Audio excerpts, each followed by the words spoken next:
November 16, 2020, Lunes sa ika-33 linggo sa karaniwang panahon. Pagbasa sa simula ng aklat ng pahayag.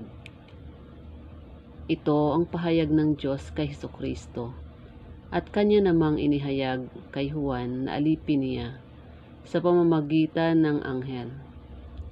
Ang layo ng paghahayag na ito'y ipabatid sa mga alipin ng Diyos ang mga bagay na malapit nang maganap. Ito ang patutuo ni Juan sa mga nakita niya tungkol sa inihayag ng Diyos at pinatunayan ni Hesukristo. Mapalad ang bumabasa ng aklat na ito, ang mga nakikinig sa hulang inihahayag nito at tumutupad sa nakasulat dito, sapagkat ang lahat ng ito'y malapit nang maganap. Buhat kay Juan sa 7 simbahan sa Asya. Sumainyo ang pagpapala at kapayapaan mula sa Diyos. Diyos sa kasalukuyan, sa nakaraan at siyang darating, at mula sa 7 espiritong nasa harap ng kanyang trono. Narinig ko ang Panginoon at sinabi niya sa akin, isulat mo sa anghel ng simbahan sa Efeso. Ito ang ipinapasabi ng may hawak ng 7 bituin sa kanyang kamay, ang lumalakad sa gitna ng 7 ilawang ginto.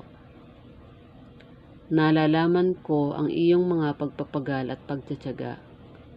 Alam kong hindi mo kinukonsinti ang masasama. Sinubok mo ang mga huwad na apostol at napatunayan mong sila'y nagsisinungaling. Alam ko ring matyaga ka, nagtiis ng maraming hirap alang-alang sa akin, at hindi nanlupaypay. Ngunit ito ang ipinagdaramdam ko sa iyo. Nanlalamig ka sa akin. Hindi mo na ako mahal tulad ng dati. Alalahanin mo ang dati mong kalagayan. Pagsisihan mo at talikdan ang iyong masasamang gawa. Gawin mong muli ang mga ginawa mo noong una. Ang salita ng Diyos. Salamat sa Diyos. Salmong tugunan.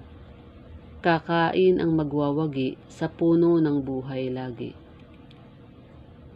Mapalad ang taong hindi naakit niyong masasama, upang sundan niya ang kanilang payot maling halimbawa.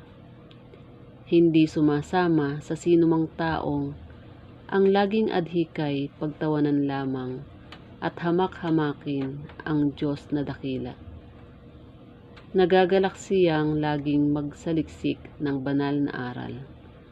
Ang utos ng poon siyang binubuhay sa gabi at araw.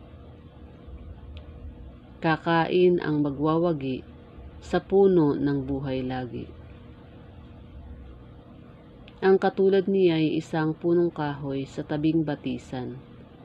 Sariwa ang dahot, laging namumunga sa kapanahunan, at anumang gawin ay nakatitiyak na magtatagumpay. Kakain ang magwawagi sa puno ng buhay lagi.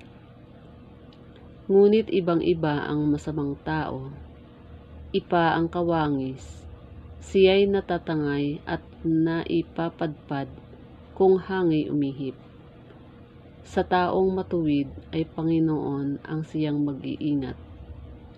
Ngunit kailanman ang mga masama ay mapapahamak. Kakain ang magwawagi sa puno ng buhay lagi. Alleluia, Alleluia. Sinabi ni Hesukristo, ako ang ilaw ng mundo at buhay ng alagad ko. Alleluia, Alleluia. Ang mabuting balita ng Panginoon ayon kay Lucas. Malapit na si Jesus sa Jericho, at dooy may isang lalaking bulag na nakaupo sa tabi ng daan at nagpapalimos. Nang marinig nitong nagdaraan ang maraming tao, itinanong niya kung ano ang nangyayari.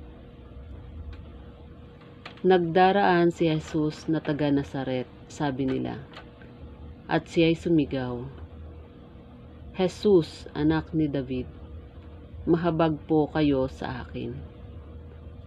Sinaway siya ng mga nasa unahan, ngunit lalo pa niyang nilaksan ang sigaw.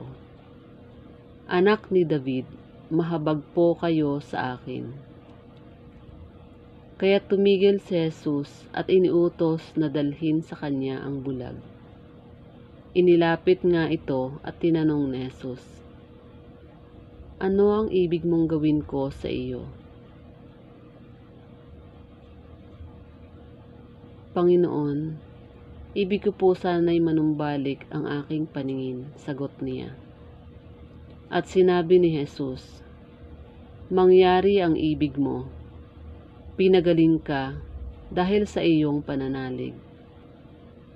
Noon din, nakakita siya at sumunod kay Jesus at nagpasalamat sa Diyos. Nang makita ito ng mga tao, silang lahat ay nagpuri sa Diyos. Ang mabuting balita ng Panginoon. Pinupuri ka namin, Panginoong Hesukristo.